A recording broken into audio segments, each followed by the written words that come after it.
Good morning, YouTube friends. How's everybody doing out there? Hope you guys are all doing well. Sunday show number 217. Loaded and ready to go. Hope you guys are ready for another interesting show.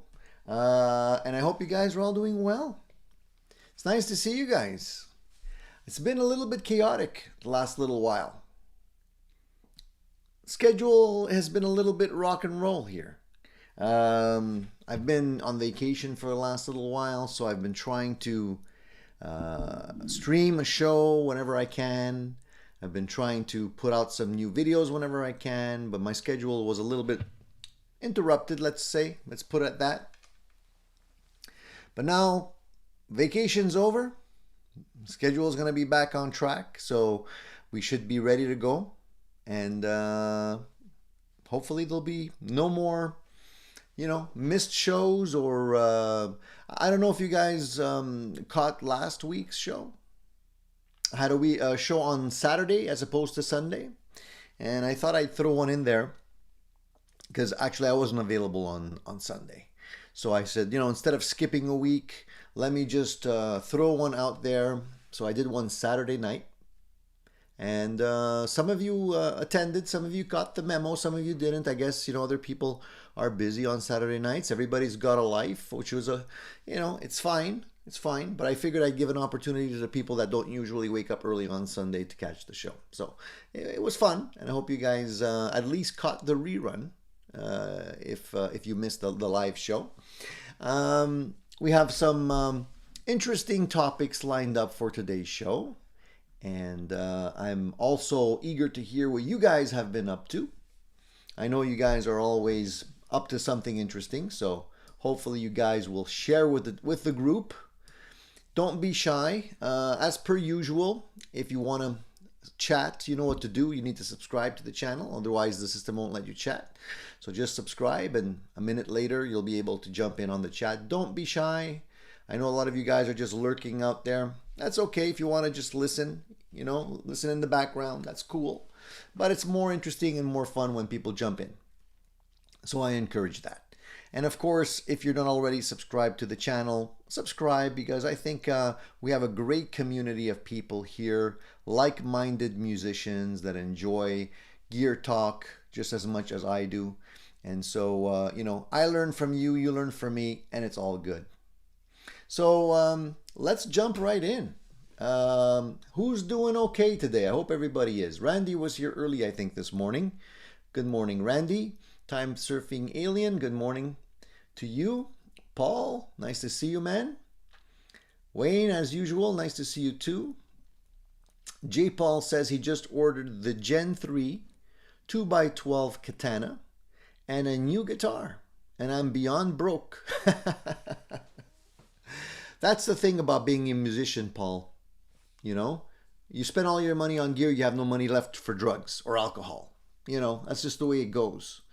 But I think that's a nice setup you're going to have there, man. Gen 3. Why did you go with the 2x12? By any, just by curiosity, you decided to go full Monty on that one. And what's the guitar that you bought to go along with that? Always exciting, man. Always exciting to get new gear. I'm happy to hear that. I live vicariously through you guys. When I don't buy new gear, I get the same rush when I hear that you guys are getting stuff, Marcel is here. Hey, Marcel, nice to see you, man. Hope you're doing good. Gene Callie, it's me, Don P. Profile Productions. Paul McNary's here as well. Mark is here. Nice to see you, Mark. Mark says, finally a Sunday off. Yeah, fantastic, man. Enjoy it.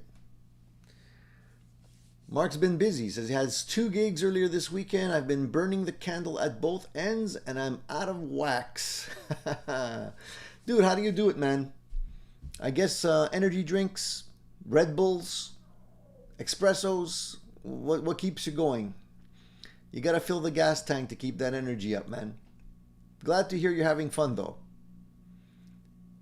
Eddie's here as well, Eddie Jr. Vox Guitars Rock. Ben Ben is here as well. Good morning, Tony. He says, good morning, you all. Y'all. Hope you're doing well. I'm doing okay, Ben. Hanging in there, buddy. Trying my best. And time surfing alien says guitars are better than having money. I guess it depends who you ask. But I tend to agree. Farid, nice to see you, buddy. Paul wants to know who's been watching the Santana tour. Every show posted the day after the show. No, I actually haven't been watching it, but maybe I should. Any good stuff? Is he still keeping up the chops? I enjoyed Santana live a couple of times, and I'm a big Santana fan. I love Carlos. I love the early Santana stuff. I'm not a big fan of the more recent stuff, but I love the early stuff. He put on a good show. I was satisfied. I was glad I saw it. Of course, everybody was waiting for the old stuff, and he keeps the old stuff for the ending of the show or the encores, But when he breaks out Black Magic Woman or Oyo Como Va or all those old classic songs, everybody goes crazy, and that's generally what people go watch the show for, So I might have to catch those. That's the beauty of YouTube today, is like you can actually just catch a show right after it's been posted. Billy Idol's coming to Montreal in a couple weeks, I think, and I wanted to catch the show the last time. I missed it. I'm considering going to catch the show this time around. I don't know if I should or not, though. I'm gonna do exactly what Paul's doing. I'm gonna catch a couple of recordings that are posted on YouTube. See, if his chops are still there, if the show still looks good. If it does, maybe I'll buy a couple of tickets and go. To be honest, it's more to see Steve Stevens than Billy Idol. But, I've never seen him before live in concert, and it's probably going to be among the last tours he's ever going to do, probably. So, might as well catch it when the getting's good. So let's see. Davis Music says, dudes. Marcel says, I pre-ordered a Spark 2, waiting impatiently for it. Very nice. Hey, a lot of people like those Spark little units, Marcel. I think you're going to like it too, man. It's nice to have something around the house that you can plug in and just play, without necessarily blowing the windows out. I think you're going to have fun with that. Hey, Mazzetti, nice to see you, man. Dan is here. Dan of New Jersey. Nice to see you, buddy. Quicksilver says Santana is still touring, ? Yeah, I think he is, man. I don't think he ever stopped. Unlike other bands, I think he's I don't think he's ever stopped, man. I don't think he ever had a break in his career. Got to pay the bills, man. Got to pay that alimony. Excuse me. I'm a little bit hoarse today. We had a little barbecue yesterday with some friends. Went really well. A little bit late. Ended a little bit late. I'm not usually a drinker or anything like that. But yesterday, I couldn't say no, man. They broke out a really, really beautiful bottle of Glenfiddich Grand Couronne. I don't know if you guys are familiar with this brand, but basically it's a 26-year-old... it's whiskey basically, but it's aged in cognac barrels, and yeah, it's amazing. It was a great bottle, and I thoroughly enjoyed it. And I don't think I'm ever going to taste another bottle quite like that one. I mean, I think the bottle itself was worth $1,400. So that's the type of stuff you drink really slow. And I couldn't say no to that. So, it is what it is. That was a little treat for me yesterday. I enjoyed it.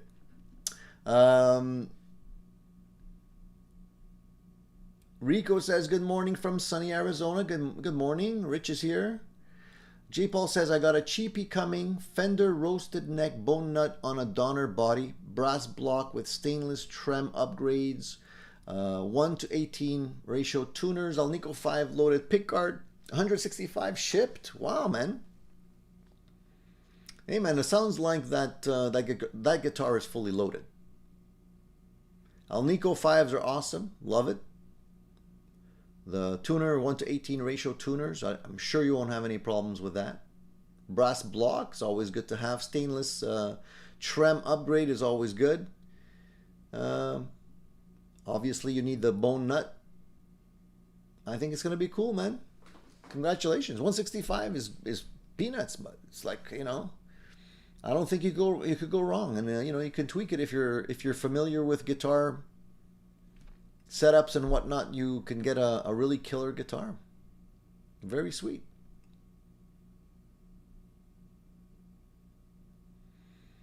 Says some guy modded a Sonic for me. It's ridiculously good, 150, and I'm no stranger to expensive axes. Mod a good body and neck and have a gem for cheap. Absolutely. I keep saying that myself, and I don't know if a lot of people don't believe me when I say that, but honestly, man, you can make a so-so guitar extremely good just with a little TLC and a couple of like pretty inexpensive mods, and you're in guitar heaven without necessarily having to break the bank.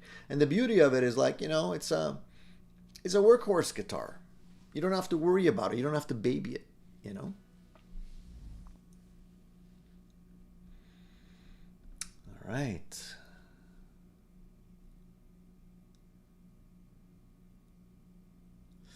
JP says Glenfiddich Scotch is his favorite. Ah, so he's a connoisseur.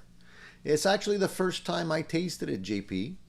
And I liked it. I liked it a lot. It was very smooth. Just you know, great flavor to it. You know, I don't necessarily go for Scotch right off the bat. It's not necessarily my go-to drink. I'm more of a gin type of guy.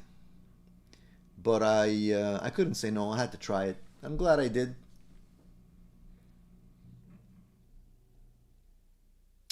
Vox wants to know, Tony with a Strat today. Something's up. Not really, not really. You know, I like to switch guitars, and you know, this is a great guitar. This is again, we're talking about inexpensive guitars. Well, when I bought this, it was inexpensive. I don't know what the prices are on these now, but this is a 62 made in Mexico reissue. And man, I'm glad I got it when I did, because, you know, you're looking at prices today on any guitar. You know, since when did made in Mexico guitars prices jump over, you know, $800 like overnight? It's hard to get like a decent guitar nowadays for like under $1,000. So basically, this one here I got a while ago, and it's a great player, man. I love it.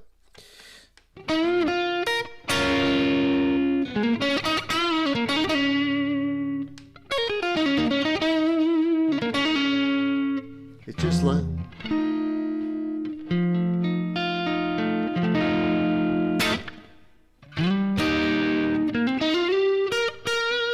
it's a great smooth sound, plays really well, and unlike my my other Strat, which was made in Japan, this one has a medium C neck, so it's a little bit fuller in the hands, which I like.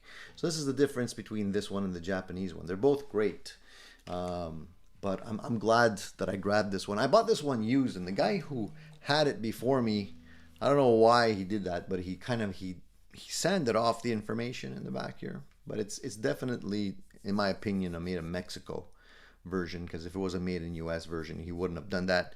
But it still plays extremely well, you know. And I think the earlier Mexican Strats are great. I don't know how great the more recent ones are, but I wouldn't scoff a Mexican Strat at all anytime. I mean, I'd grab one and try it and play it and see how it feels for you. But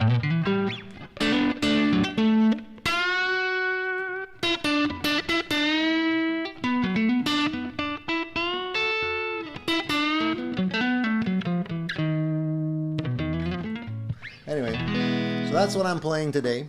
just to change it up a little bit. I'm usually playing whatever, my Tokais or the SGs and whatever, but Strats are still great. They have a special place in my heart. How many of you out there own a Strat?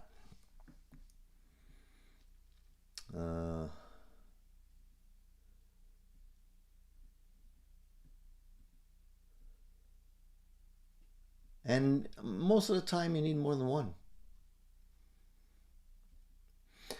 So J Paul also says, yeah, Donner has a model now, the DST 700, that's damn near $500 if I'm not mistaken. They seem to want to enter the mid-range arena and do great. It's sad though when you see, like, you know, budget companies like Donner. There's a few of them out there that are slowly, you know, they jump into the market. They dump their prices way down to catch the attention of folks, and then steadily increase the price. We've seen that with the E-Art guitars that I have a couple here. They're great guitars, great inexpensive guitars, and I grabbed them as soon as they came out because they were so inexpensive. But recently I look at the prices and they just keep on going up. So I'm a little disappointed to see that, you know. You got to move fast. Unfortunately. If you miss the boat, you miss the boat. What are you going to do? So Paul says, Tony, the whole Santana show is nothing but hits with mind-blowing good playing with real amps and mics, just like, you know, in the old days. Great to hear that. I'm gonna take a look, Paul. Like I said, I love Santana, and if it's, you know, a great show and he's still playing fantastically well, I don't want to miss that. And it's free. What can be better than free? Mississippi Blue says, afternoon, Tony and everyone. New guitar day for me last week. A Duesenberg Fullerton TV Vintage White, great guitar. Have you played a Duesenberg, Tony? I have not. I think I mentioned it a couple of times on the show. A couple of people have brought up that brand specifically, that you know, that brand and that model, and I haven't had the pleasure to try one, but I have seen them. They look fantastic. So how do you like it? How do you like it, Mississippi Blues? Give us the rundown. Is this your first, or have you had the pleasure to own others in the past? Maybe you're collecting a few.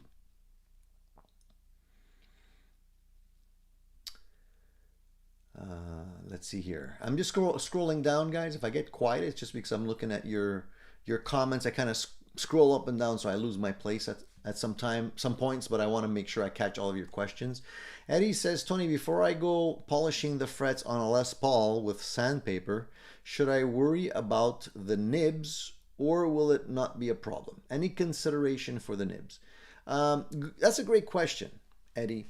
Really, if you're just polishing, like if you're doing an entire fret level, where you're going to be doing some kind of you know, you're going to be using an actual file to file down your frets, you want to be mindful of the nibs. Like, try not to put too much pressure on the nibs. Go to the edge of the fret as much as you can without necessarily going over the nibs. If you do go over the nibs lightly, it's not a big deal. You know, you can easily just reshape them at the end with a small file. If you're just sanding them because you want to buff up your frets, it shouldn't be a problem. That's the tricky part of doing any kind of fret leveling on a Gibson. If you're doing it on other like Gibson style guitars, they don't always have those nibs. If people don't know what I'm talking about, the nibs are basically the binding on the fretboard on the side of the frets on a Les Paul goes basically, it's shaped just like the fret, right? So it goes or sort of like how can I explain this? When they apply the binding, it actually sits above the fretboard. Then they kind of they take a razor or a blade and cut the binding down, and they go over the fretboard, the frets. So the actual binding covers the end of the frets on a Gibson. I guess it's to make it feel more comfortable or whatever. So other guitars, like for example my Tokai, doesn't have that. Some do, some don't. It depends on the guitar and the model. But that's a good question.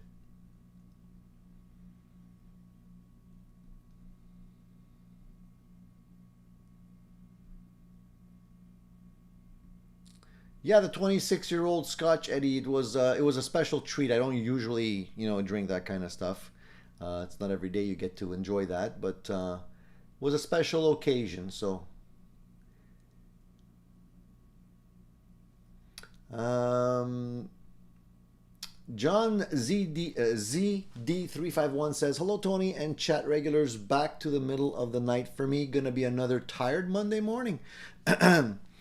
John, you got to enjoy yourself, right? What's more important, being with us or being awake at work? I think you know the answer to that one. Cushman says, "Hey Tony, sorry I'm late." Dude, you don't have to apologize. This is not like school or anything like that. It's not a class. It's just for us. Mark's Gas Station says, "Good morning, folks." My Logify says, "How about cannabis news? How about it? What's new in the cannabis world?" I'm not up to speed on that. My Logify, maybe you want to fill us in. Jean-Pierre says, how many did you have? How many drinks? Or how many bottles? Or how many strats? I'm not sure what you mean, JP. And Time Surfing Alien says, "I only drink what I make. Wine, working on distilling into brandy." Hey, I'm a big wine connoisseur too. I like wine, and I like making wine too. But I couldn't resist. Vox says, "Only Strat I own is my Squier VM70s. Paid $200. It's killer. I like it more than my Gibson Les Paul Tribute." You know what? One of the I think the best deals that I ever got on a Strat. I actually bought a Squier Deluxe Strat, and I don't have it here, else I'd show it to you. But it's a white one, and it's killer. It's absolutely killer. The only thing I did to that guitar, which I didn't like right out of the gate, was the fact that the neck on that guitar, it's a maple neck, but it didn't have like a finish over it, so it was kind of like bare wood. And what ends up happening on a lot of guitars like that is that the fretboard ends up getting dirty. After a while, it starts getting dark, and you start getting dark spots on the actual neck. So what I did is I took it apart, took the neck, and I resprayed it, and now it's beautiful. I put it back together, and it plays fantastically well. And that guitar was peanuts. And I don't see them that often. I don't see the Squier Deluxes anymore. I'm pretty sure they don't make them anymore. Perhaps you can still find one used here and there. But I stumbled on it and played it, and I bought it like without any questions right away.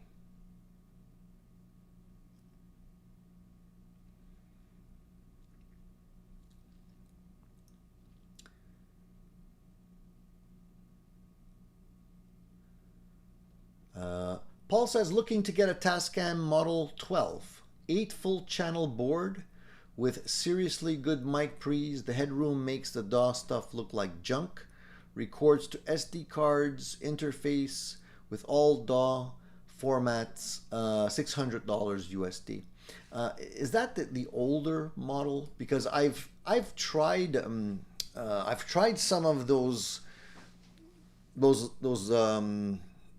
units that are basically meant to offer portable recording, and I've had a couple of different ones, and they look cool, but for me the problem is, and I don't know if this is the same for the Tascam Model 12. I have to take a look at that one. Let me just type it in here. But for me the problem was, let me just type it in here. The problem was I like the ability to copy and paste what I'm recording, especially when you're doing any kind of editing.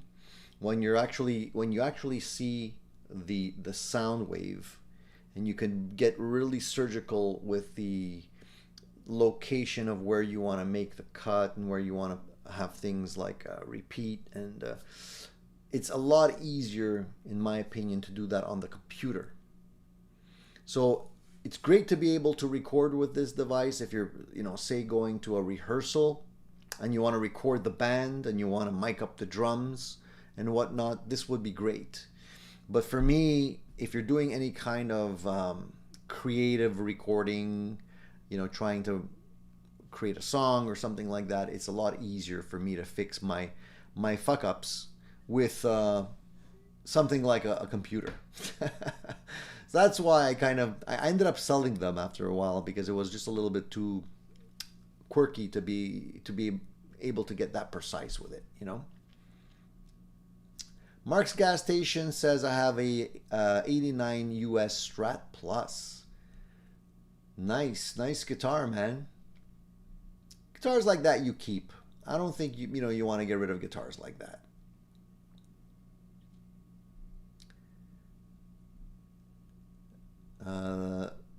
Let's see here. I'm just scrolling.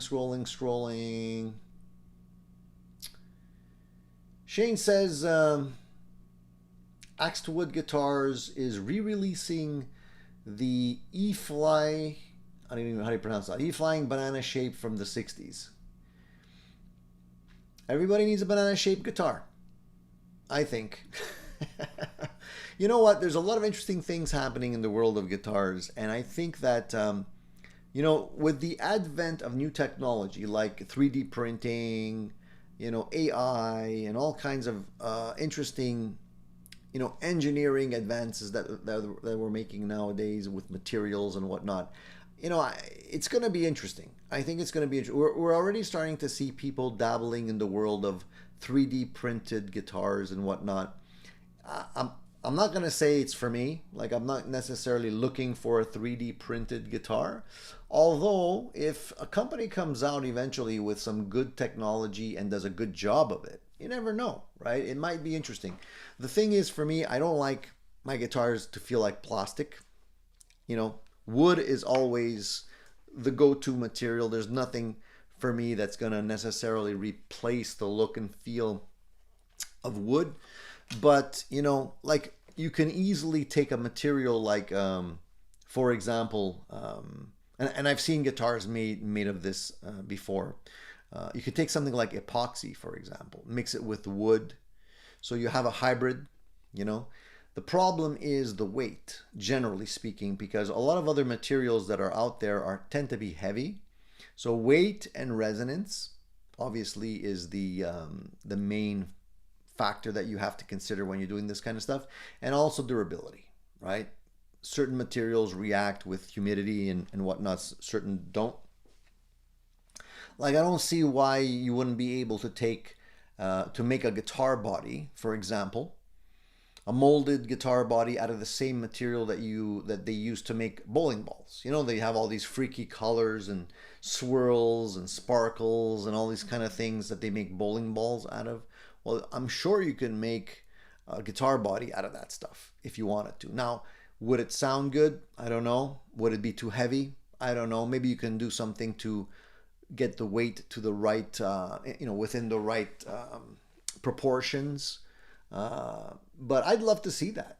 If anybody's considering building something like that and would like input or, an interested partner, I'd be interested in developing something like that. It would be fun. I don't know how well it would be, for example, adopted. People might not like that kind of stuff, but hey, you got to try. You never know. Time Surfing Alien says, has anyone ever engineered wood specifically for tone? I don't think so. I think generally people just work with whatever's readily available and cheap. But now that, the cost of materials is going up, people will surely try different things. So Cushman says, I got a new pickup, a DiMarzio 59 PAF set for my Epi Les Paul. Can't wait to install it. A lot of people do that upgrade, or the pickup upgrade on those Epiphones, on the Les Pauls.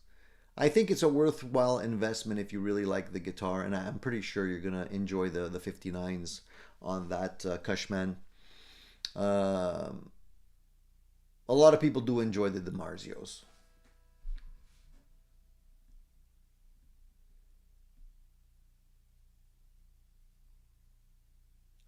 Eddie says, I'd love a Tokai, but I would like to play it first. Yeah, I recommend playing anything before you buy it. If you're looking at a Tokai, like a Korean Tokai, I would definitely play it first. The Japanese Tokais, it's a little less of a risk. They're usually pretty good. But of course, you want to make sure that it's right for you. So I would recommend playing it first. But it's hard to find Tokais in the wild that stay around and available for a long time before they're snagged up these days. So you have to move kind of fast if you see one. Paul says, Tony, the Tascam can easily be transferred to any DAW, even Pro Tools, fuss-free. The idea, indeed, live for killer performances before transferring it for cut and paste. Yeah, I mean, that's exactly what I assumed. I mean, that's how I would use it. I would basically use it for, just doing the recording, the raw recording, then dumping the files into whatever software you're using to do the final editing, mixing, and mastering. Yeah, it's pretty cool. The stuff that they're coming out with today is amazing, and they're getting smaller and better. I remember my first multi-track recorder was a Fostex. If you guys remember, if any of you old guys out here might remember, they had these little Fostex recorders. They were 4-track recorders, which would basically just use a regular tape, a regular tape that you would be able to use to a cassette tape that you'd be able to use to record music on a regular stereo. And what it would do is it would take, because there's 2 tracks on each side of the tape, right? So it would record 2 tracks on one side of the tape, 2 tracks on the other side of the tape, and then you'd be able to get 4 tracks out of it. And if you wanted anything more than 4, you had to bounce the tracks. And maybe you guys don't know what I'm talking about out there, but bouncing the tracks is basically you take, 2 independent tracks and you basically record them as one onto a 3rd track. Then you erase the first 2 tracks and we can record something else on it. So you can actually get a few more tracks from a 4-track recorder. And the struggle was real. Now we have it easy. Now you can basically record, it's really just a question of how big of a hard drive you have, how much memory you have, and you basically have way more tracks available to yourself on your regular laptop or home computer than you had in high-end recording studios back in the day. Imagine that. It's pretty crazy, but it's good. It's good. I like the fact that we're moving things in the right direction. Yeah, the Porta 4, I think that's what it was called. Music and Gear knows. With the buttons you had to press, there was nothing like, it was, mostly analog, nothing digital on this thing. I think even the counter, if I remember, the counter, it had a little 3 or 4 digit counter, was like, numbers that would just turn. It wasn't digital or anything. It was like, it's funny when you think about it. I might even still have some of those old cassettes lying around somewhere. And the funny thing is, if you don't have a Tascam, or a Fostex or whatever, you can't really play the stuff that you recorded on them, because if you put a cassette in a stereo that you used a 4-track to record it with, you would only hear 2 of the tracks, or you would hear the other tracks backwards. So interesting.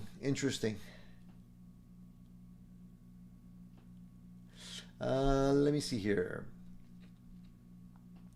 Alex2112 says, Tony, can you show us your Candy Apple Red Telecaster? Sure. Yeah, I can show it to you. I think it's here. Yeah, it's over there. Let me grab it for you, man. No problem. Hold on a sec.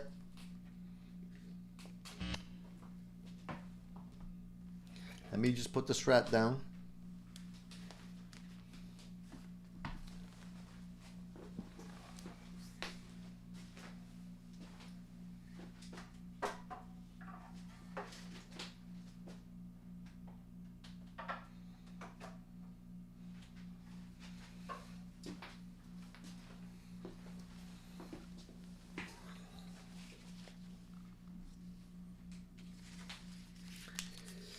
As you can see, I'm running a little low on room on my rack behind me. It's only supposed to be able to hold, I think, 5 guitars. And there's 1, 2, 3, 4, 5, 6, 7, and there's 8 in there now. So I'm gonna have to do something about storage. So here's the guitar. This is the Candy Apple Red Little Rocker Telecaster that I made. This is a guitar that I built. I'm just gonna tune it up a second. It's probably not in tune. And this is an example of, you know, you can build your own guitars and make them something special according to your own tastes without having to necessarily break the bank or anything like that. Right?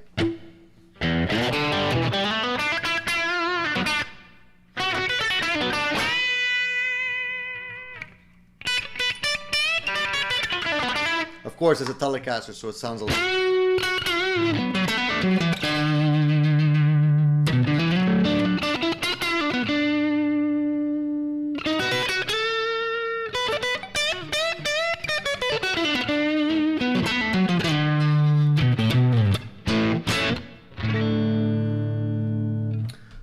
There you go.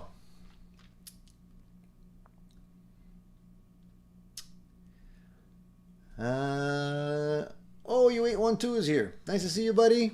How you doing, dude? Danielle says, considering 2-tier level storage racks, I might have to do something, man. You know, I don't like having guitars out of cases. And I say that many, many times, but cases are getting so darn expensive nowadays. If I had to spend money to get 8 cases for these guitars, you know, they're probably, like, I like the molded cases. You're looking at 100, you know, 150 to $200 a case, you know, times 8. It's getting pretty expensive. So I gotta find another solution. I gotta find something a little bit less expensive than that. And also, cases do take a lot of space, so it's a question of maybe, you know, trying to maximize space as well. But I'm also, you know, I also got the individual stands here. Those work well too, but you know, not necessarily ideal in my opinion. Eddie says, years ago I had a Tascam Porto Studio and a Yamaha acoustic. Our singer moved away and took them both. I've never seen hide nor hair, he says. Yeah, that happens from time to time, man. I've been lucky enough not to have people take off with my gear or anything like that, but you never know. Could happen. Thank you, Alex. I'm glad you like the guitar. I like it too, man. You know, I like the binding on it. That's something I always wanted to have, was the binding. It's kind of like my own custom shop version. Roasted maple neck on it. Locking tuners. I even put a custom shop, little custom shop neck plate on it just because I wanted to. And I'm pretty happy with it. I mean, I think overall it turned out pretty good. I might experiment with other pickups in it, maybe, but for the time being, I like the way it plays. So, you know, if you're considering building your own, I highly recommend you do.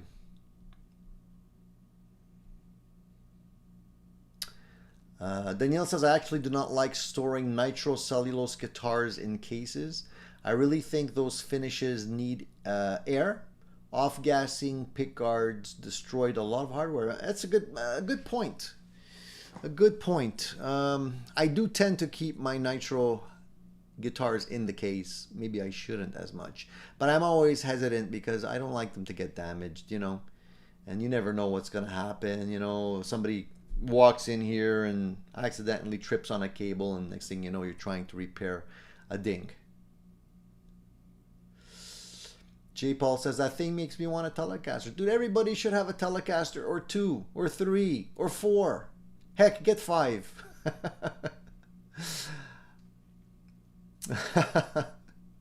Time Surfing Alien says, the binding and being curious about the Veritone is why I got my Firefly Lucille. I used to save the boxes that my guitars came in, just like you, Billy, but it ended up taking too much room. So now what I do is I'll just save 1 or 2 boxes just in case I need to like sell a guitar or ship a guitar. I have one, but I tend not to hang on to them anymore. A gunny sack's always an option, but I do prefer hard cases for my guitars.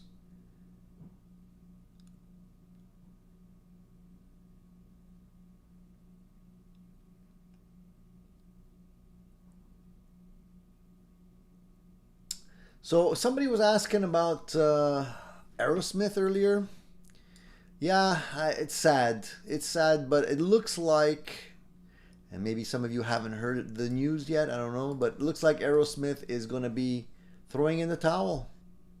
They've made an announcement earlier this week, and apparently what's happening is that Steven Tyler is having issues with his vocal cords, and it looks like it's more serious than we thought it was going to be, and they decided to pull up the plug there.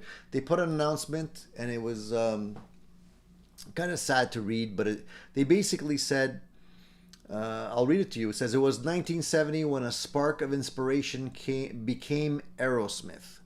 Thanks to you, our Blue Army, that spark caught flame and has been burning for over 5 decades. 5 decades, man. Think about that. That's crazy. Some of you have been with us since the beginning of, and all of you are the reason we made rock and roll history. It's been the honor of our lives to have our music become part of yours. In every club, on every massive tour, and at moments, grand and private, you have given us a place in the soundtrack of your lives. We've always wanted to blow your minds when performing, as you know. Steven's voice is an instrument like no other. He has spent months tirelessly working on getting his voice to where it was before his injury. We've seen him struggling despite having the best medical team by his side. Sadly, it's clear that a full recovery from his vocal injury is not possible. We've made a heartbreaking and difficult but necessary decision as a band of brothers to retire from the touring stage. So, interesting that they decided to pull the plug like that. Sad at the same time, but I mean, I'm glad they didn't try to replace Steven Tyler, because I don't think it would have been the same band at all. And they go on to say, we are grateful beyond words for everyone who was pumped to get on the road with us one last time. Grateful to our expert crew, our incredible team, and the thousands of talented people who've made our historic run possible. A final thank you to you, the best fan on the earth. Play our music loud, now and always. Dream on. You've made our dreams come true. So, you know, a lot of people don't think of the whole team, right? They see the band on stage, but beyond the band, there's probably hundreds of other people that are necessary and required to basically put the show and get that show on the road. And it's sad because when a band is no longer like Aerosmith, there's a lot of people that are losing their livelihood, you know, from the roadies, the lighting crew, the sound people, you know, people that take care of the clothing for the band, the guitar techs, and so on and so forth. And it's always sad to lose, you know, a historical band, a great band like Aerosmith. I think a lot of people have good memories of the band. And you never know. I'm not saying I'm not saying this may be forever. I mean, I've seen other bands um, sort of throw in the towel and then a few years later come back. You know, we've seen that issue happening with AC/DC, for example. You know, we know that the singer had terrible hearing issues, and he managed to figure that out and came back and is touring again.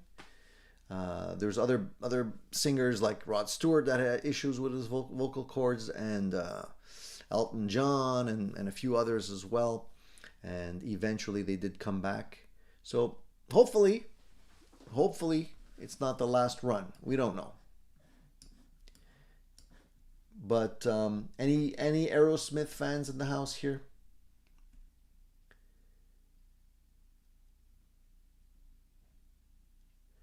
Davis says Aerosmith was my first ever show um, in at the old Kingdom in Kingdome in Seattle, 1976. I still have the ticket stub, $10 for admission. Jeff Beck opened. I was 14.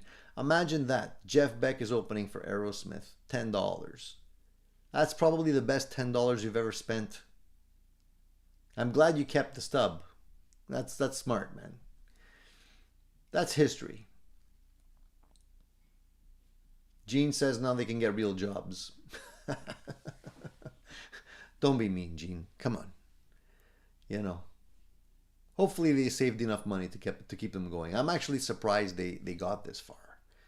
You know, there was a period in time where things were a little bit iffy there with the drugs and the partying and everything else. So now it's good to see that they actually managed to stretch it out 50 years like that.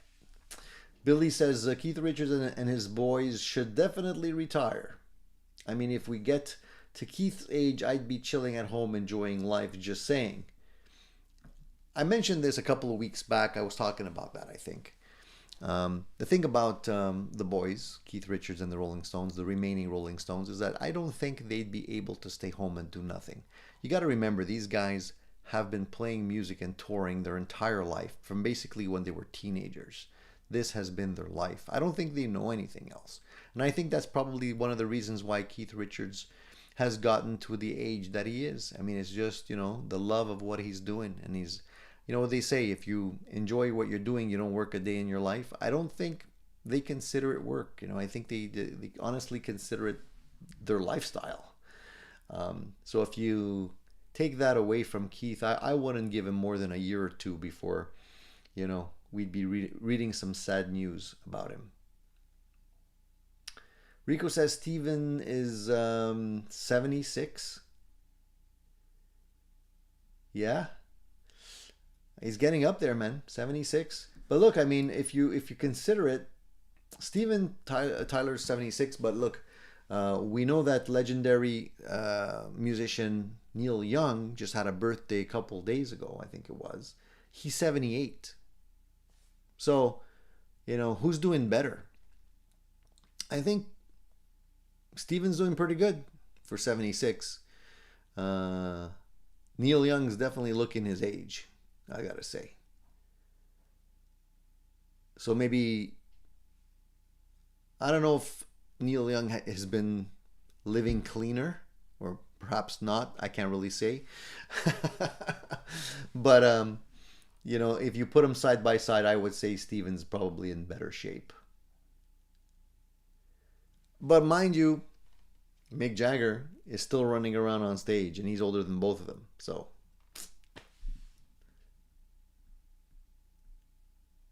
my research says I met Aerosmith and saw them twice. Fantastic. So you met him. What was your impression? How did they treat you? Give us some of the inside scoop. Anything? Did they say anything to you? Anything memorable? Or was it just high and by? Randy says, I love that color. I have a maple neck and a rosewood neck Strat. They have a different Alnico pickups. One is a Powerhouse Strat. I think the color and, you know, the combination of colors on a guitar definitely is what is the first thing that attracts you to a guitar. You know, to take it off the wall at a music store or something and play it. If it doesn't speak to you in terms of the looks, I don't think, you know, You can eventually stumble on it, but I think if it's got to attract you visually first, I think.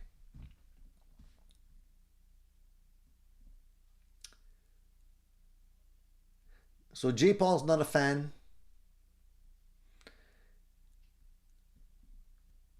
Not everybody is. Rico says, so glad I took my son to Aerosmith for his first concert. And Music and Gear says, Aerosmith / Run DMC, they always did what they needed to do. And My Knees Hurt says, I watched the Kingdom implode, never saw a show there though. And Steven says, I actually had backstage passes to Aerosmith during the Pump Tour. So did you meet them too, Steven? What's the story there? Don't leave us hanging.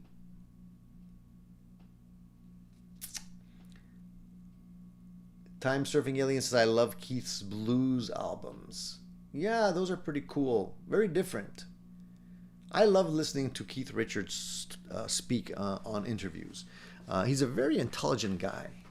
You know, he might not seem like it, you know, because of his reputation and all that, but he's very well spoken, and he's a great storyteller.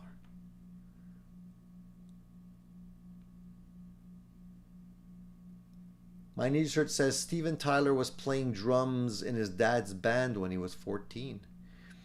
So he moved from drums to singing. A lot of people do that. They start off with one thing and then move to another. I think it helps you overall as a musician if you can play more than one instrument. It makes you appreciate what the other guy's doing.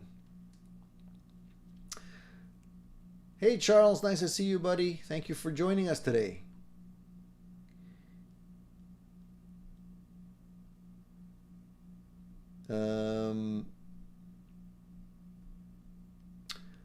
What do you think of the Ibanez Prestige for yourself? Is it too thin neck for you? I'm gonna give you my opinion on the Ibanez stuff. Ibanez to me is like Mesa Boogie. I've tried many times to bond with their instruments, and I've owned a few in my lifetime. My very first guitar was an Ibanez, by the way. It was an Ibanez Roadstar, but that's a long time ago, and they've changed substantially over the years. So I wouldn't consider that to be the same type of guitar that they have now, because that guitar was very Strat-like. Since then, they've changed their design and their style a little bit, and I've tried over the years to re-embrace the Ibanez guitars, but there's just something about them that doesn't feel right to me. I don't know if it's like I don't know if it's the scale length or something, but there's always like the sound is not what I'm hearing in my head for whatever reason. It could be the pickups. That's not to say they don't make good guitars. I think they make excellent guitars in terms of the construction, the technology. They're way advanced as a guitar making company. I think they're not afraid to try new things, which is why I like them. I've tried the Prestige. It's a nice guitar. It's if I play it unplugged, it feels nice, but for whatever reason, when I plug it in, it just doesn't do it for me.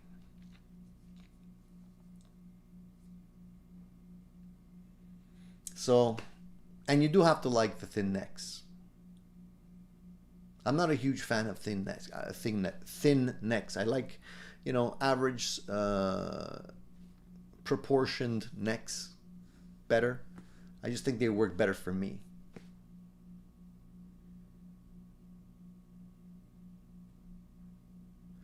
J. Paul says, my knees are definitely respect them, but golly, they were on MTV every other video when I was a kid. Yeah, I remember there was a period in there where they were rocking and rolling, and they really came out with a bunch of hits, one after another. I think it was like the Pump album, if I remember correctly. Jamie's Got a Gun, Angel, Dude Looks Like a Lady, all those songs that they came out with during that period. They had a lot of hits, and they got a lot of airtime on MTV. I remember that. So my knees hurt says it was a meet and greet, so it was kind of fast. Hi, take a picture, get an autograph next. LOL. They were bitching about people selling their stuff on eBay. I don't think that's changed. I think a lot of people will actually end up selling stuff on eBay like that eventually. That's funny. Marcel says, and he's responding to my Logify, the province of Quebec is stricter than the rest of Canada regarding weed, so there are better cannabis cities in Canada. Yeah, probably.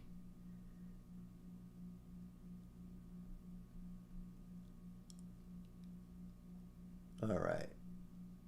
Charles says, thank you for joining us for Guitar Safari Friday night. Yeah, my pleasure, dude.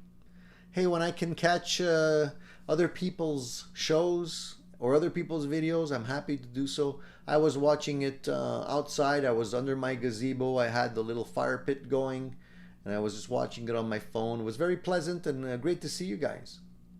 Always entertaining. Keep it up, dude. It's always fun.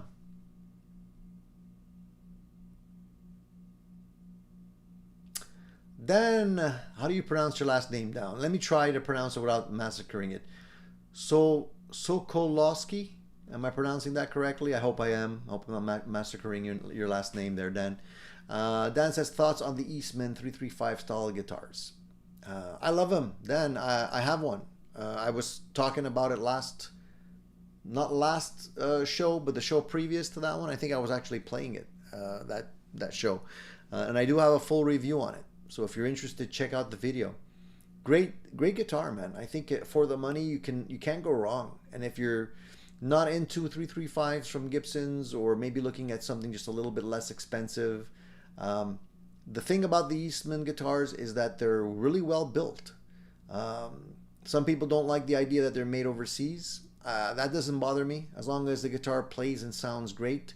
And honestly, I can't spot a flaw with that guitar. Overall, it feels good. It plays really, really well. It's built extremely well, and the price is great. So I'm all for it. That's why I bought it. I wouldn't have bought it otherwise.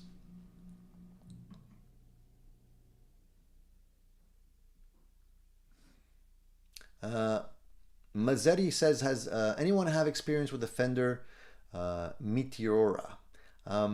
Not me. I never actually was enticed by that one. Didn't like the design of it, to be honest. But maybe somebody here can give you some insight.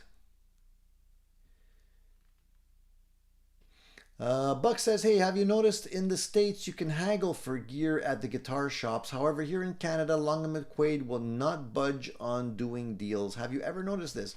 Yes, I have. But there are other shops in Canada, well, at least in Montreal, that will offer you discounts very easily. In Montreal, I think you were able to get better deals from places like Steve's, which was a great music shop back in the day. Unfortunately, the main store closed down. They have since opened other stores, but they don't have the same vibe. Steve's was a great music shop in near the old near downtown Montreal, Saint Antoine to be specific, and it took up a bunch of locals within a block radius. So it was a relatively large store, and they had everything in there from guitars, basses, drums, amps, keyboards, everything. And it was around for a very long time, this specific shop. And I would say it was like the place in Montreal back in the day. Like I don't think you really wanted to buy stuff anywhere else. Like Long & McQuaid didn't exist back then, and there were other independent stores, but not as big as Steve's, and they were around for more than 50 years. And it was a landmark, I would say. Everybody knew Steve's. If you're gonna go down near St. Catherine there, you know where Steve's was, and many people went in and out of that store, and it was great because you were able to bargain with them. You know, you can easily say, hey, dude, you know, the price is good. Can you do a little better? They would, you know, knock off a little extra on the top from the top, you know, the top price and do a little bit better. Nowadays, the stores that they've opened don't have any soul. I've been in there. They're small. They have a fraction of what they used to have. It's basically cookie cutter, you know. It's like, you know, they just tore a book out from Long and McQuaid, except the stores are smaller. Not the same vibe, not the same smell, not the same anything, you know. No, there's no soul anymore, unfortunately. I think the only places that still that are left that I think still have that. If you're in Montreal, you probably want to go to Diplomat Music. That's where I actually bought my very first guitar. They've been around for forever. They're a great store if you're looking for any kind of Fender guitar, custom shop stuff. They got a really nice selection. Not a huge store, but you can still bargain with them. They're still going to give you discounts if you ask nicely, at least. Not maybe on everything, but they're pretty negotiable. They also sell on Reverb. There used to be a really great used shop called Kits Music here, which I used to love to go into because the owner was a really cool guy. His name was Tony, friendly with everybody, really nice guy. And it was a used store, very small. It was a converted home, actually. You can just go in there, and they had such a great selection of used gear. He had really, and you know, it wasn't like Hollywood. It was pretty down and dirty, but you know, it had character, you know, and that's what we're losing today. You don't get that anymore. You know, it's like I walk into a store. Most of the time I walk into a Long and McQuaid. I do, you know, the walk of shame down the aisle. I just look at all the new guitars, look at the crazy prices. Nothing speaks to me, and walk out, you know. And unfortunately, I haven't found another place that I can go to. So we'll see what happens. But I think we're losing the beauty of those older shops and stuff.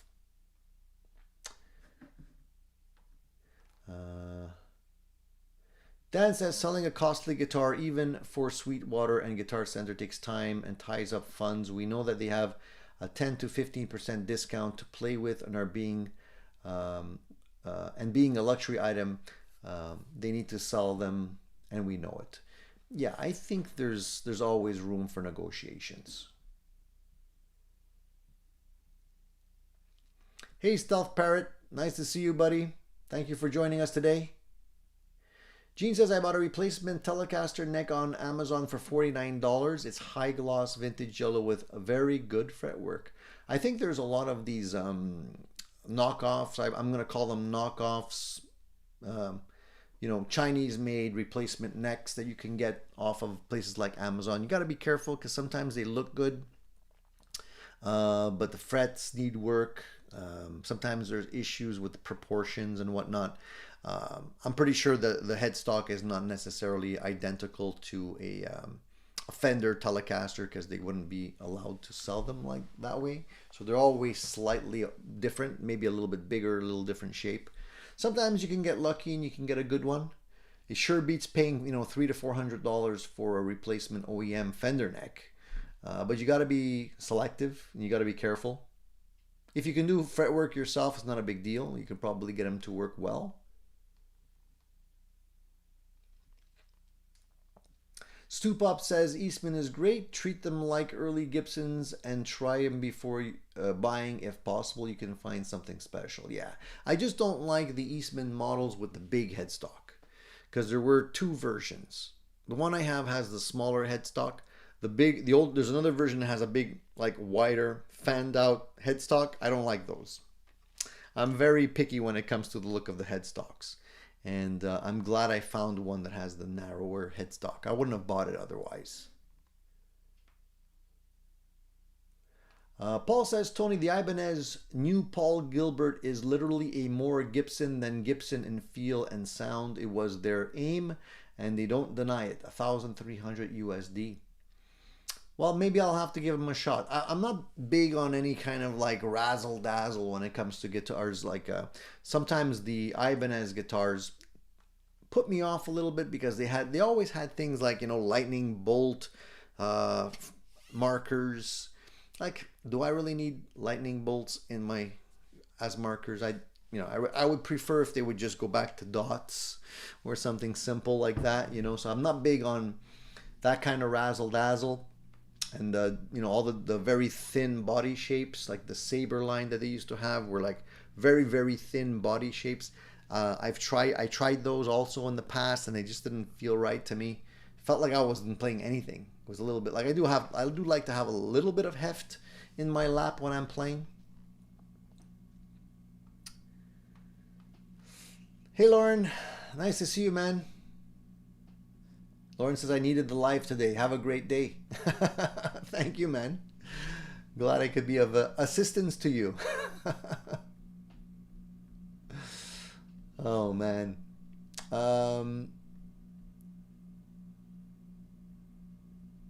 So Stu Pop says, no, the early headstock is a no-go for me too. Yeah. But it's nice to have selection. It's nice to have choice, you know. There's something out there for everyone, I think. It's just a question of finding the right thing, you know.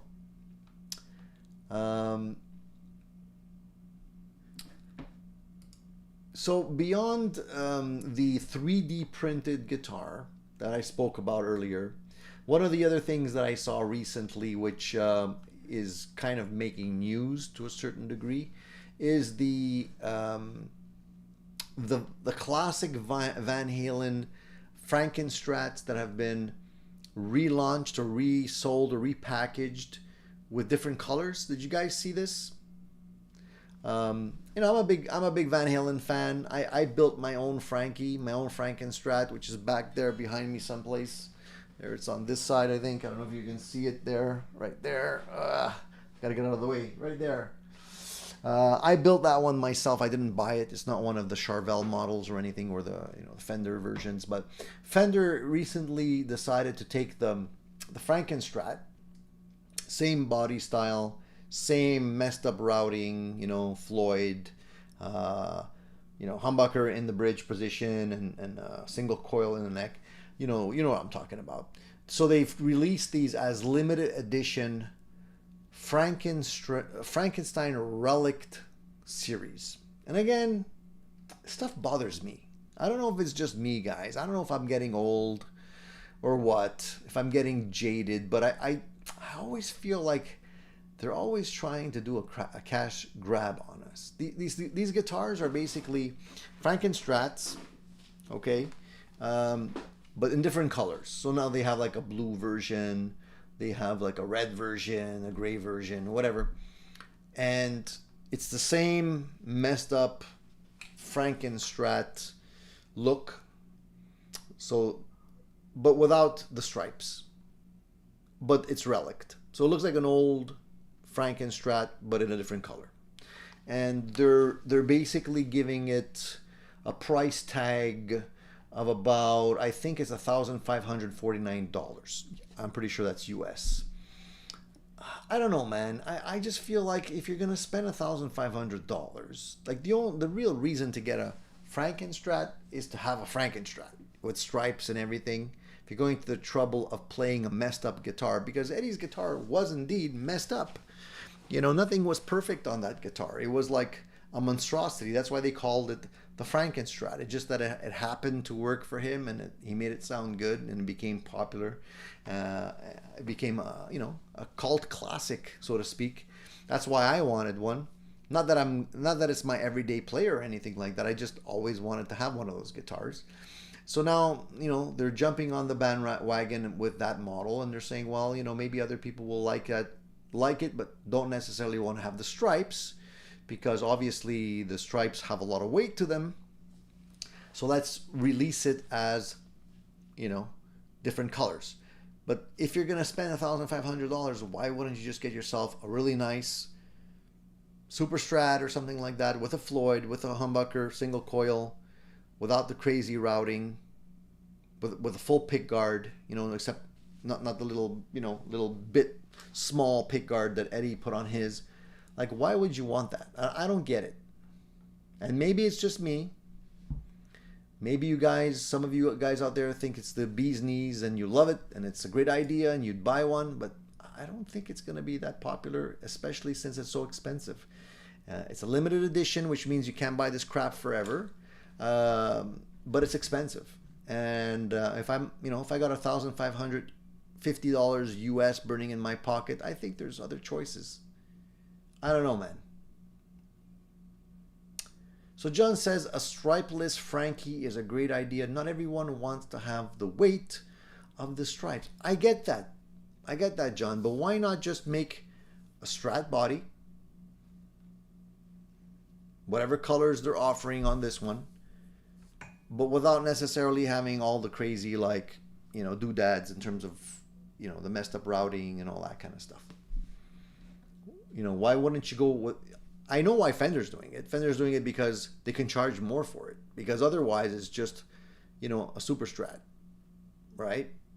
Not as interesting because then they can't call it a limited edition. And it kind of has the connection to Eddie Van Halen, which they can charge premium money for.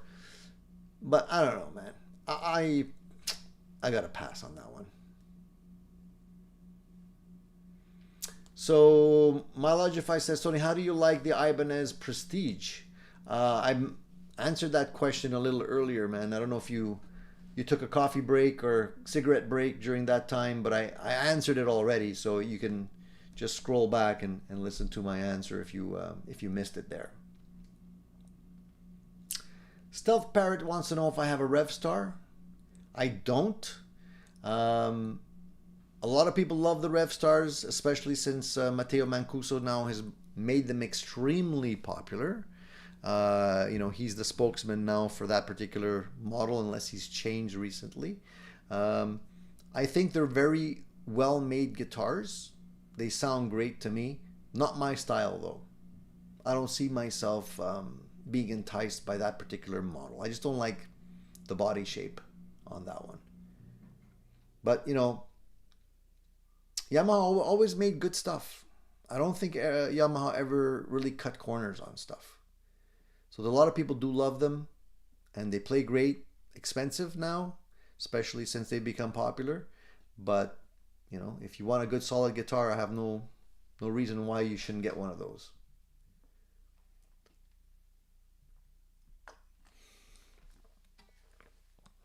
Gene says, I don't see anyone wanting a copy of Willie Nelson's guitar. Gene, don't say never. Never say never, man. I wouldn't put it past someone that would eventually maybe make a copy of that and try and sell it. I wouldn't be surprised. My Niesert says they should come up with relic stickers so you can put the relic right where you want it. Kind of like the little bullet hole stickers you have for cars, right? Something like that. You might be onto something. Danielle, that might be that might be a great idea, man. You never know. Maybe we should become partners. I'll split it with you 70-30 since you thought about it.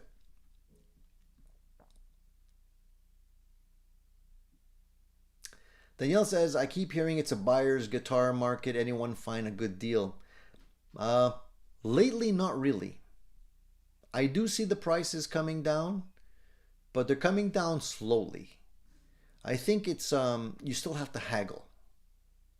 The prices are still on the upper range of the pricing echelon, but I think I've seen a lot of guitars posted for sale at high prices and just stay there for months and months and months and then slowly come down. You know, $100 less, another $100 less. I think people are still testing the market, seeing if it's like fishing, you know, you just try and see what you can get for your guitar. But eventually I think the prices have to come down. So unless you're willing to negotiate, your stuff's going to stay there for a while if you don't have it priced right.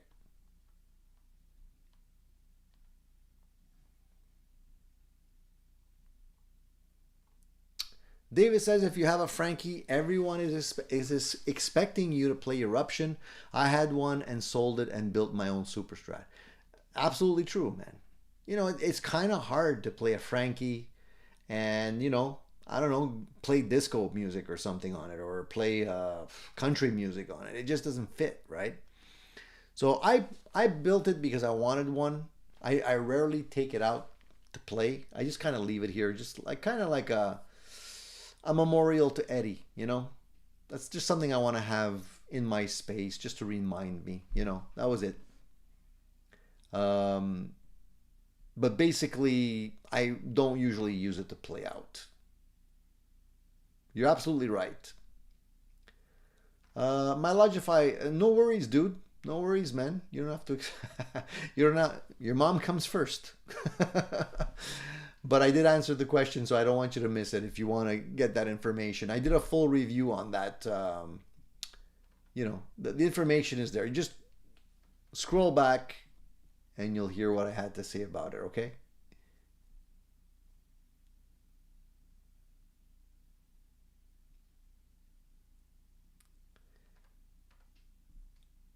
Rico says that new EVH Blueburst looks pretty cool. I like the Blueburst, Rico. I have nothing against the Blueburst. For me, it's just like, why do you have to like mess up the guitar? Like, give me a nice Blueburst guitar with the same features and functions, but make it a complete, well-made guitar. I don't need the EVH thing.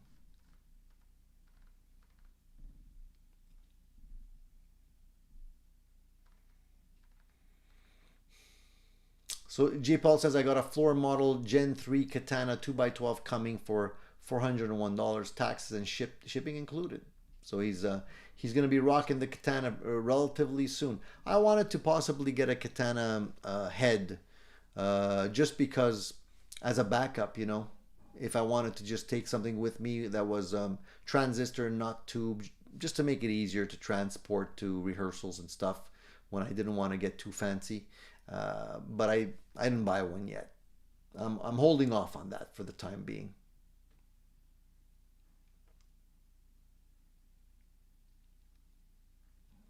The Yamaha is basically an SG shape, hardly radical or weird. Yeah, it's an SG shape. They had another version which was a nicer SG shape, in my opinion. The early S2000s. Those were great. I think those were very solid guitars too. The thing about Yamaha guitars is that they're almost too perfect. They're almost too good. Everything is very, very well made on those guitars. So they don't have, in my opinion, as much soul. But it's just an impression. I could be wrong on that.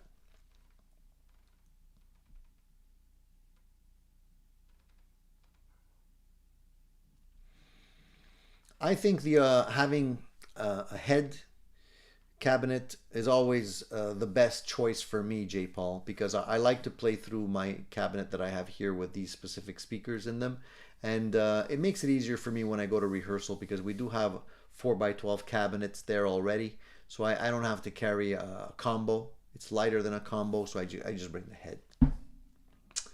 Mazzetti says, Tony, what's up with the Tone King amp? Mazzetti, you're killing me. Don't remind me. I'm waiting now. I missed the opportunity to go and try it. I had gotten a call. They had one in stock. I was planning to go and see it. I had to wait because of vacation and everything. And when I was ready to go, the guy's like, sorry, dude, we just sold the last one.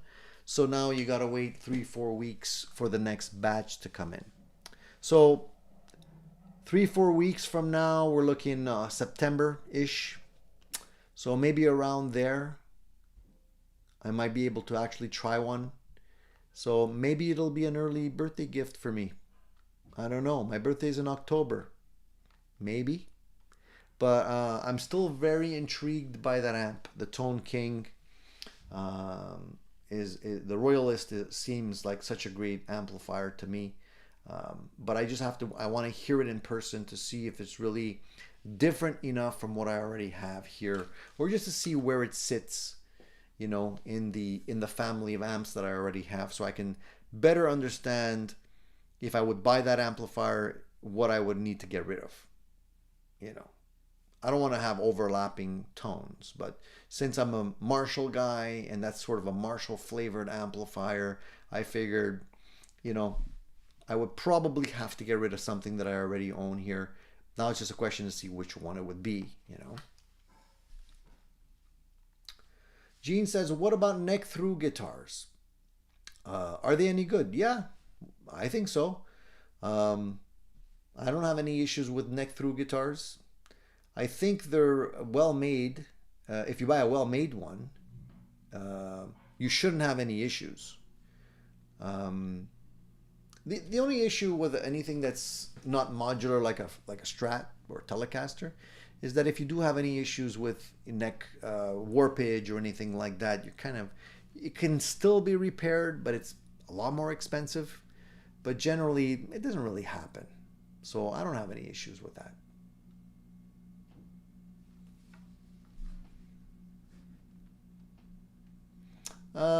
Chris Buck plays with tons of soul. Yeah, I'm not talking about the playing stealth power. That's not what I meant when I said it doesn't have soul. Like, a player will definitely make the guitar sing.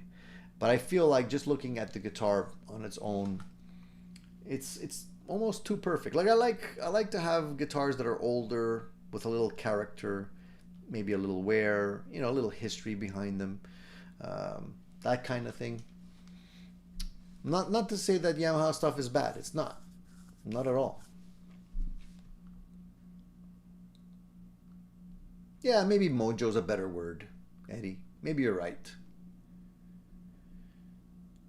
My Logify, if I do enjoy the Tone King, it's gonna take a big hit to my bank account, that's for sure. So I'm hoping I like it, but at the same time not hoping too much. Mazzetti said use Tone King Royalist on reverb for 2,100. It could be the earlier version at that price. Is it the 3? Because they did have an earlier version. I'm looking at the version 3. Dan says, I just noticed, Tony, you got the ST20H. Do you like it, and how does it compare to the SV20H Plexi?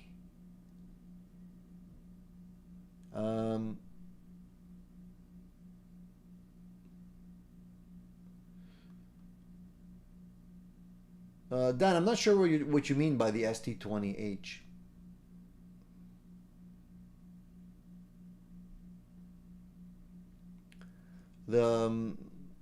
I have the SV Studio Vintage 20H.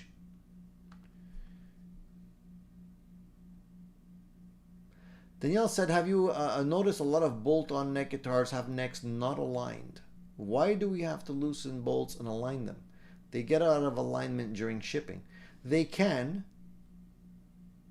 if the guitar neck is not correctly bolted on or not tight enough or loose in the pocket, and you're lifting your guitar by the neck all the time and manipulating it, it could get out of whack. It happens from time to time. Yeah.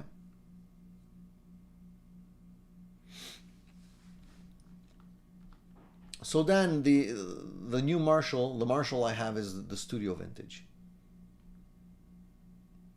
The one up there. Right? Is that what you're talking about? That guy, right? Studio Vintage. That's the only Marshall I have currently. And I like it. It's a great sounding amp. The amp behind the Tokai, I thought was the Marshall. No, it's not. You're talking about this guy here? This guy? That's not a Marshall. That's a Brunetti Plexi, man. Yeah, it could confuse you because it does have the Tolex kind of look, but it's not the Marshall. This is the Brunetti Plexi, man. It's an excellent Italian-made amplifier that I bought.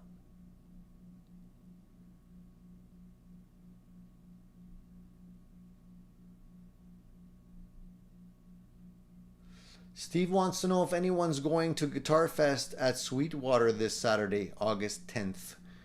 I'm not. Anybody else? While I was away on vacation, happened to be in the States, I wanted to go to Guitar Center. There was one nearby, but I didn't end up having the time to go in. So I kind of skipped it, unfortunately. But I would have liked to seen what they have, if anything new was in the house. And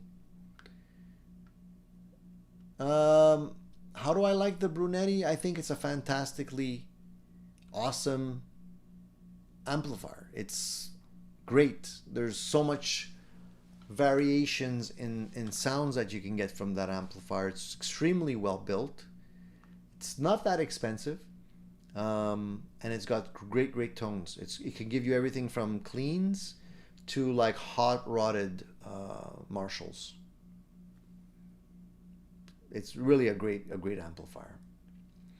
I think it would be a lot more popular if it was just easier to find and to try. Like I had to order this from Italy. You don't really see them all that often, but people who know, like they sound pretty good. I did a review on that amplifier. If ever you want to see it, it's in my video archive. I know I have like about 700 videos. It might not be easy to find, but just type in Addicted to Gear Brunetti. I have a one where it's basically I'm just talking about the features, but I have another one which is more recent that I did some playing samples on that one, and I think I was playing it through my Tokai. My Logify wants to know, when was the last time I went to Italy? Dude, it's been a long time. I think the last time I was in Italy, I was like 18 years old. So I'm long overdue.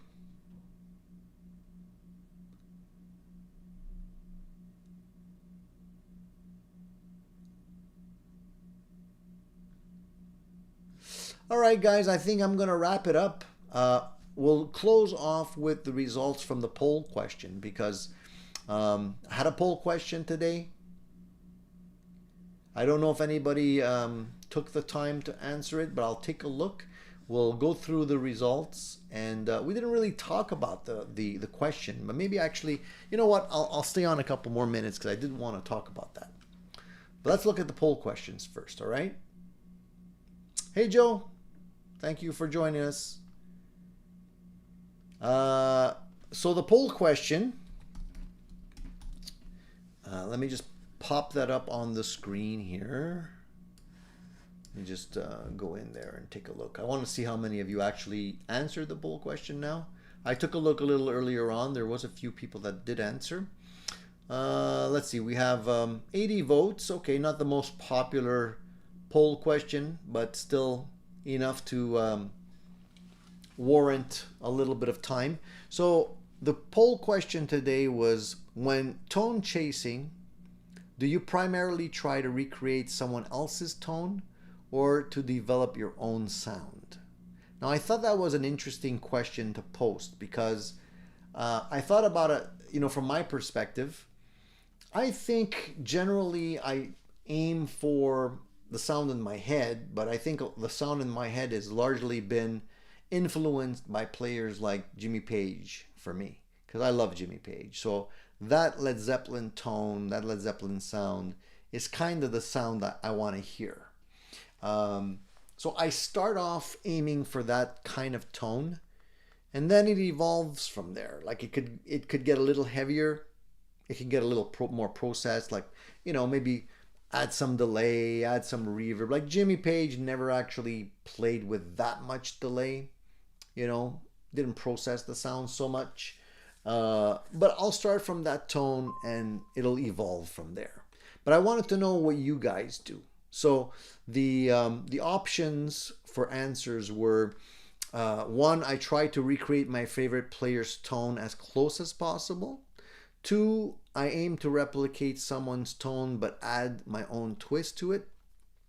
Or three, I mostly focus on developing my own unique tone.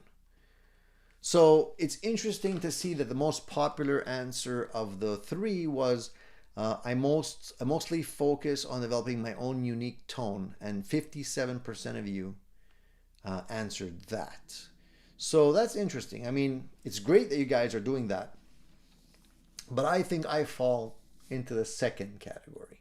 I aim to replicate someone's tone, but add my own twist to it. So 31% of you answered or selected that answer amongst the three. And then only 11% of you said, I try to recreate my favorite player's tone as close as possible. I try to recreate players' tones with my fractal when we're playing covers. I do try and get as close as possible to the player's sound. Because with the fractal, you can do it. You can actually get very close to the sound that's in your head. And it's great to have that palette available to you. So if you're playing, for example, I don't know, Chris Stapleton or something like that, you can get that sound. And I try and get it.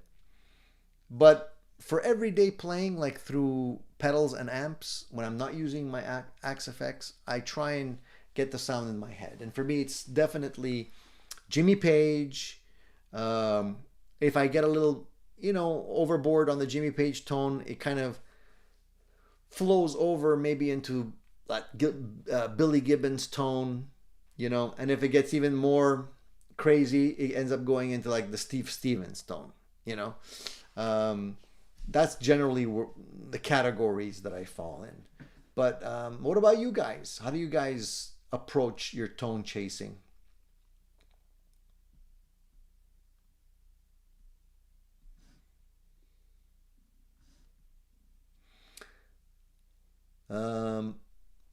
So someone here saying, I usually settle for the tone I get. That's one approach. Well, if you settle for the tone you get, you spend less time tweaking, more time playing. So there's something positive to be said about that. Steven says, I try to emulate whoever I'm covering on a given song. Then I use the tones I learned to create my own sound. Yeah, I kind of do the same thing, Steven. That's kind of what I do as well.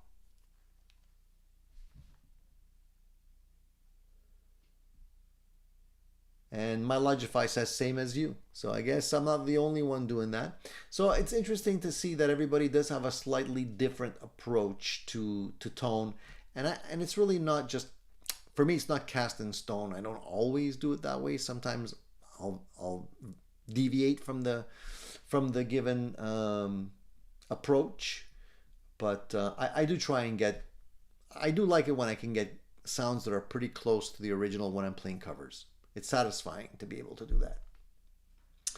And J. Paul says, with a katana, it's endless tone options.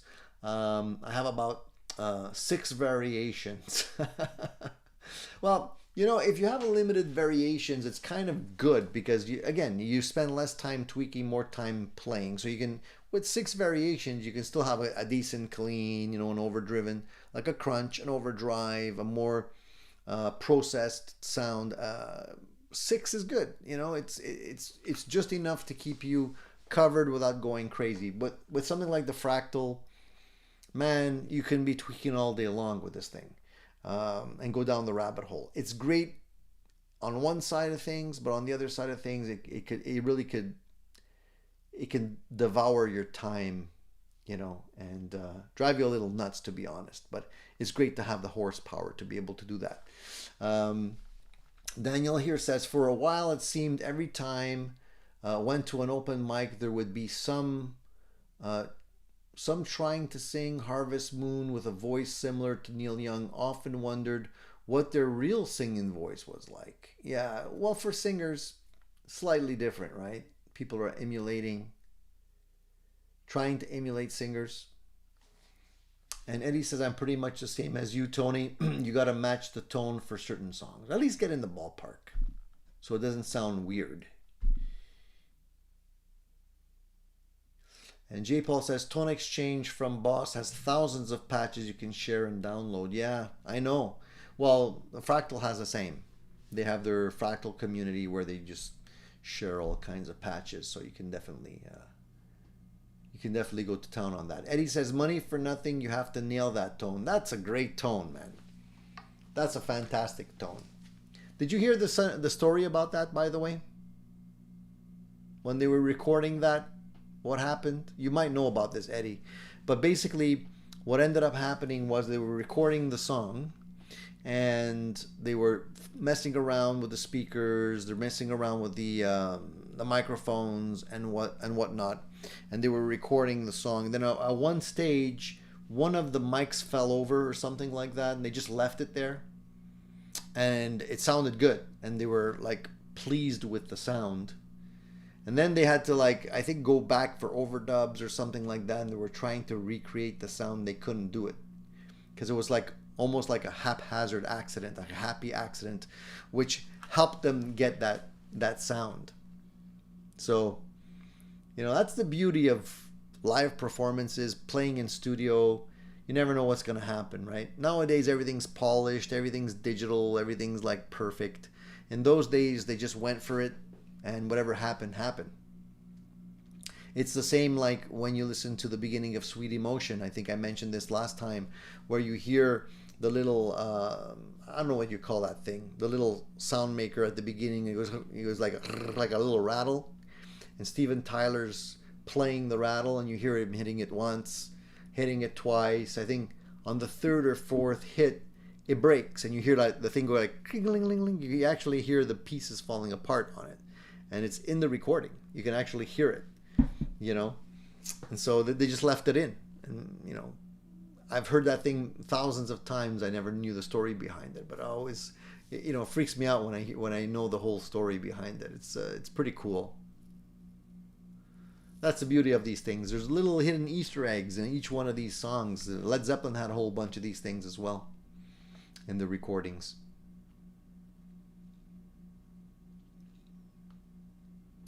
Danielle says, think Grant Green used hollow body guitars with P90s and a 5 E3 amp. Not sure if you can get that sound without having that gear. Yeah, again, you have to it's never going to be 100%. It definitely helps to have the P90s, but you can get a pretty close emulation of the 5E3 with the gear you have today. You'd be surprised. All right, guys, I think I'm going to wrap it up and leave it at that for today. I'm really happy to have had the opportunity to talk with you guys today. I hope you enjoyed show 217. You know, I got over, I think I have about 700 videos on my channel right now. So, hey, if you're bored, jump in, take a look at some of the videos that you haven't already seen before. There's a whole bunch of reviews in there, gear, amps, pedals, and all kinds of little things. And I do also throw in some tips on how to set up your guitars and do fret leveling and all this kind of good stuff. So, you know, if you're not already subscribed to all that, please subscribe to the channel. That's extra stuff beyond the things that we do here on Sunday mornings as a group, and I look forward to the opportunity to be in front of you again next Sunday. So please mark it on your calendar if you're interested. I'll be back. We'll have more stuff to talk about. I don't have any trivia for you today. I think somebody's asking about the trivia question. No trivia for today, JP. I'll try and have something for next week. Vibra Slap, that's what it's called. Davis knows what it was. The Vibra Slap, yeah. I can never remember the name of that thing. But yeah, that's it. That's the one. So go back and listen to that song. You'll hear it at the beginning. It's pretty cool. All right, guys, have a great rest of your week. Enjoy your weekend. Before you know it, it's going to be Monday and time to go to work. So take advantage, play your instruments, have a great time with them, and get some inspiration from all of that so that we can get through another week till we have another Addicted to Gear show next Sunday, all right? Hang in there, guys. I'll be back. I promise. See you soon.